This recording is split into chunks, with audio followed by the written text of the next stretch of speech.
What up team, it's your boy. We have a brand new fusion on deck right here. We have a Knight Revenant, legendary HP champion, Walking Tomb Dreng. He is one of 2 champions in the entire game that has something in his kit here. We're going to discuss that. We're going to talk about how to build him, mastery him, where you want to use him ideally, and who this champion's for, or if you can get away with skipping him. So let's get right into it and talk about his skills.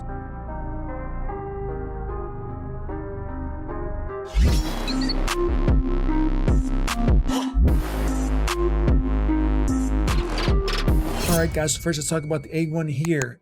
Instantly activating HP burn debuffs on the target after attacking. Really cool. I would have liked to have seen it apply it twice. I think that would have made it a lot better. You'll see why I'm saying that once I keep going over the kit here. A2, this is what we're talking about here. 2 champions in the game have AoE HP burns that cannot be resisted. The first one, of course, is going to be Ignatius. Fantastic champion if you have him or if you know about him. Now we have a second champion here. It's going to be HP based as well. I do like they didn't stick this guy with a defense based champion, so it was like Ignatius, so this is good. Of course, you do have to fully book this champion. Talking about books, before I get into the A3, we have 5 books on this A2 here. We have 3 in the A1 and then finally 3 in the A3. So a decent book investment. You really want to get this A2 book to get maximum use out of this, because if you're going to use them in Spider and you fail, you are going to be wasting energy. So talking about the A3 here, Death's Balance, give a 4-turn cooldown once it's reduced by books, equalizes the HP of all allies, then attacks one enemy. The HP levels of all allies will be brought up to the level of the ally with the highest HP, so hopefully someone's at least full health. This attack will ignore 30% of the target's defense if the target's current HP is equal to or lower than this champion's current HP. With this guy being an HP champion, and I will go over his base stats, it's safe to say he's going to be the most HP in any type of PvP content. As far as PvE goes, some of the waves in the harder content do have rather high HP levels, so it can be hard to get this to proc here. We'll decrease the cooldown of Exalt's Pyre skill by 1 turn if the target's current HP is higher than this champion's current HP. So when we're talking about bosses, if it uses this, you're going to get great benefit on lowering the cooldown of that HP burn. Moving on to his passive, reflects 30% of the damage of this champion receives back to the attacker if this champion has half health or higher, and then his kit's just going to deal 30% more damage overall if he has less than 50%, getting rid of that reflect. So reflect damage is something that is a little bit interesting. We have the reflect buff, we have reflect damage, and then we have under Priest Brockney, who doesn't work like anybody. So initially people thought this was going to proc masteries.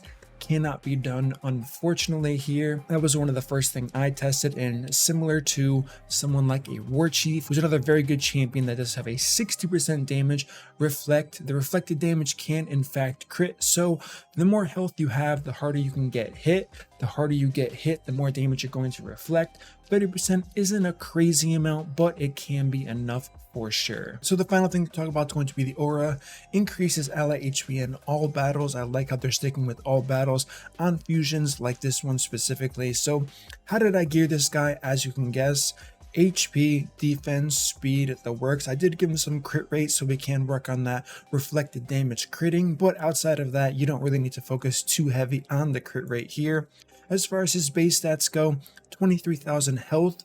Finally, they gave him some decent health on an HP champion. Defense, respectable. Speed, middle of the pack at 99. Crit damage, they didn't give him the low end, they didn't give him the high end. They slapped him in at 57% because there is some synergy with ignore defense here. So as we can see here, this gear is going to be very, very top tier, totaling on at 110. 2600, 243 speed, 91 crit rate, little bit of crit damage, resistance and accuracy do not matter for this champion. As far as masteries go, all you really need to know is you want War Master on this guy. If you want to stack additional health, you can go with Steadfast as well as Lore of Steel and Cycle of Magic. If not, head down the defense tree, make him a little bit tankier, because you are going to struggle gearing this guy if you are earlier in your progression here. So the next question is going to be, who is this guy going to be good for? what type of accounts. If you're endgame, unfortunately, I just don't see it. The first place you can consider using him in is going to be Clan Boss, since he's going to be activating the HP burn every time he hits his target. The only issue with that's going to be, even if you did have a counterattack, you're never going to get even close to a poison champion or anything like that. So as far as endgame goes, maybe some type of Valkyrie team. The problem is he doesn't offer anything besides damage, and his damage, like I just said, is never going to compete with someone that is a poisoner. So with all of that being said here, I don't know, I just don't see it personally here. So the first thing we're going to do is just kind of show you the concept behind. If you wanted to use him with the counterattack, you would use the HP burn, sweet animation with double guillotines, going from left to right and intersecting in the middle there. And I did just throw him into this Bat Eater team. I do understand that there is no counterattack here, but once he does get another turn, he's going to use that A1 and he's going to ignite the Clan Boss here. So now we're down to 1 stack. Let's use this A1. There you go. We did consume another stack here. Another cool thing I really would have liked is if it didn't consume any stacks of the HP burn here. So ideally, if you want to make this work, he's going to have to be used in tandem with another champion that has HP burn as well, to make sure you're getting the most damage out of it. Because if you do have counterattack, he's going to be burning through the HP burns very, very quickly. Now he's going to have that A3 to reduce the cooldown, but he's simply not going to be able to cycle it anywhere near to be as close to 100% uptime as you would think or as you would like. So the next place we can talk about is going to be the no-brainer. The no-brainer for lots of players. If you're jumping for joy, if you're early game, mid game, this is the Spider champion for you. Unfortunately, he's not Void, so like Ignatius, he's going to struggle significantly on the stages where he is weak affinity to. Unfortunately for this fusion, stage 25 is going to be weak, but if you want to go the efficiency route, you can absolutely throw him into stage 24, and you can farm stage 24 perfectly. I know Spider is a gate for many players in this game. When I say gate, I do mean a wall. So if you don't have that, if that's going to be justification enough for you to get this champion, absolutely go for it. And as far as how you would use him in a Spider team, it's pretty self-explanatory. You would build him a little bit differently than I showed you here. Ideally, you'd want a stun set on this champion, so you're CCing as well as HP burn, because once again, we don't need any accuracy on this guy at all. So with that being said, stun set, any other type of, probably not a sleep since you're going to be dealing damage, waking them up with HP burn, I would definitely go with stun set. Or if you could go with frost set, if you can somehow manage to attract all of the aggro from the spiderlings to the fusion, but doesn't seem very likely. So ideally, stun set, high HP, make sure he's tanky enough, and you're going to fly through your Spider progression with this guy for sure. And the next place I do want to talk about is going to be the Doom Tower here. So I'm going to use a team here. I know it's full of legendaries. I am doing one of the final stages of the Doom Tower, so let's put this on 1x speed and we can kind of see the synergy going on here. I have Crypt King Growl as well, also applying the HP burn. He also has the hard CC as far as the freeze he offers if there's HP burn already on the targets, and he also extends the duration of HP burn. So when our fusion here is going to be hitting the targets, reducing a stack and instantly proccing those HP burns on the waves here, we do have Crypt King Growl slightly synergizing with this, extending the duration of these HP burn stacks. So this team is pretty smooth. Now that we saw a little bit, let's just go ahead and put it on the 2x speed. One thing I would do personally, if you are using some type of HP burn synergy with the fusion and another HP burn champion, I would disable that A3, because if he's not using his A1, he's not proccing HP burn, and that's going to be the majority of his damage in runs like this. And now I know I didn't really talk about the animations of this guy, but as we can see with the guillotines crossing there, they're very cool. His basic attack is rather simple, and his A3 drops a cage onto the enemies, which,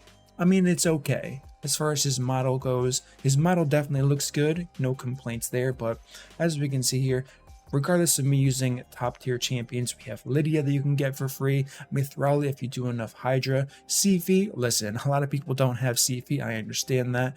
Who could you swap her out with? Scylla Drakes. Just use Scylla Drakes instead of this champion. You don't have block debuffs, which can be a problem, but as we saw and why I picked this stage is we did go against those Gurgos who were stripping my buffs anyways and freezing me. We got through that pretty quickly here.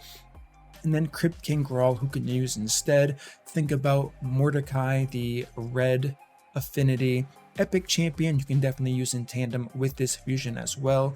Like I said, if you want to use him without a second HP burn, you can. It's going to lower his damage significantly, and it just might not be enough to go against the teams that have Sivi as well as Rotos in it, since they're going to be cleansing over and over again. This is where the double HP burns are really going to shine. I mean, you can just think about all of the bosses on top of that will do really well with this. As far as the Doom Tower goes, the Frost Spider specifically, he's going to pair up very well with the Drexstar that a lot of people can have from the Bazaar if they've been working on that. So right now, if I had to put a pin on who's going to benefit the most from this, I would say early game players and slightly mid game players. If you're end game, you probably already have someone to get through the Doom Tower.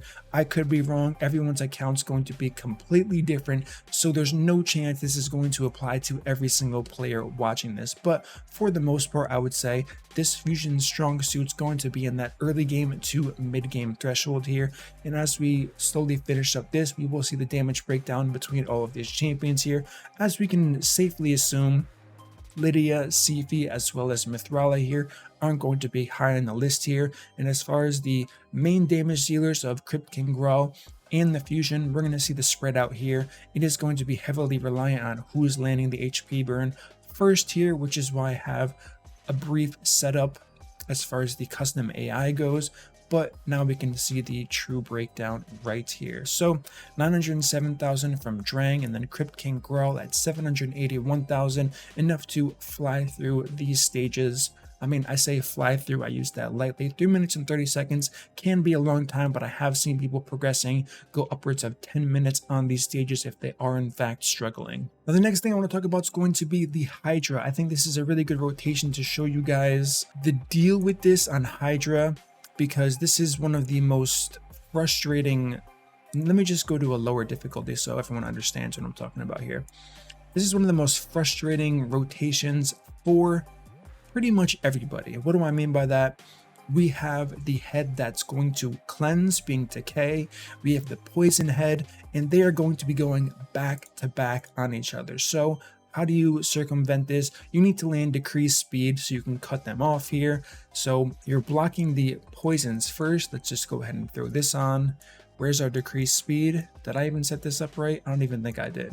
Okay, I don't, with that being said, let's just go ahead and drop this. Decrease accuracy, HP burn. Okay, so of course I didn't set this up right. So this is a pure, okay, and decrease speed. So I have to land this on only the left head, which it didn't work at all.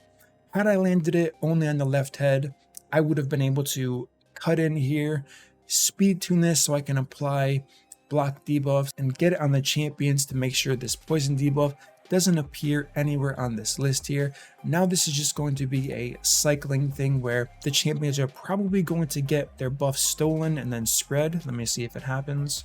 Okay, I did get resisted. So this is why I chose a lower difficulty for sure here. And then what's the use of this guy going to be? Let's cycle back until he gets a turn. Let's just go ahead and give a quick cleanse and heal. Let's steal this reflect damage. Now we're going to use the A1. You can just watch the damage. We did 25,000 to all of the heads here. It's going to add up over time. Is he going to be insane for the Hydra? No. Not better than Ninja, not better than Geomancer, not better than Royal Guard Husk. Is it going to be good? Absolutely. I'm not going to assume everyone has perfect champions. Despite the recent nerfs to this, it's still hard as people keep progressing through it. So he can be a key for your account, whether you're early game, mid game, late or end game. You can't pick which champions you pull. So for the Hydra specifically, he could be the champion for you that's going to push you on to that next level. Unfortunately, like I said, this isn't the best rotation to kind of showcase here. Things would have to be, I don't know, rather specific for this rotation, but for most other rotations that don't have these exact heads in order like this things are going to go a lot more smoothly. So once again, as we can kind of see all of this stuff running here, he's going to be a good addition. There's no denying that he doesn't need any accuracy, so he automatically meets every single accuracy check you can think of here. But if that's not good enough for you as far as use in a champion, fusions are not cheap. You have to spend lots of your resources. The resources you do spend, that means you're not farming, improving the gear depth on the entirety of your account here, and I'll definitely have a separate video about that. A lot of people kind of go for every fusion that I've seen at least, and they say, why would I miss a fusion when they're so easy to get? The reason is because you should be using your resources farming specific dungeons, not just the fusion dungeons, which give you better gear over time. And you are going to be losing progress in the long run if you just do every single fusion, whether you need them or not, just in case they're going to be good. So that's going to be my rundown of this champion here. We're just going to hit our free regroup here. So all's going to be good on the Hydra front. He does have a use. As far as arena goes, you're not going to see this guy in arena unless you're very, very early game. The fact that he doesn't need accuracy and HP burn can be a huge nuisance to your enemy for sure. So it's definitely going to be a viable option going forward. Alright guys, give me your thoughts. Are you going to go for this champion? Is he worth it for you? If he is worth it, why are you going for him? Where are you going to use him? If you don't plan on going for this fusion, let me know why. Is he just another champion to you guys? Do you already have viable options for this? So as always, if you enjoy this content, smash that like button, subscribe, turn the notification bell, and I will see you all in my next upload.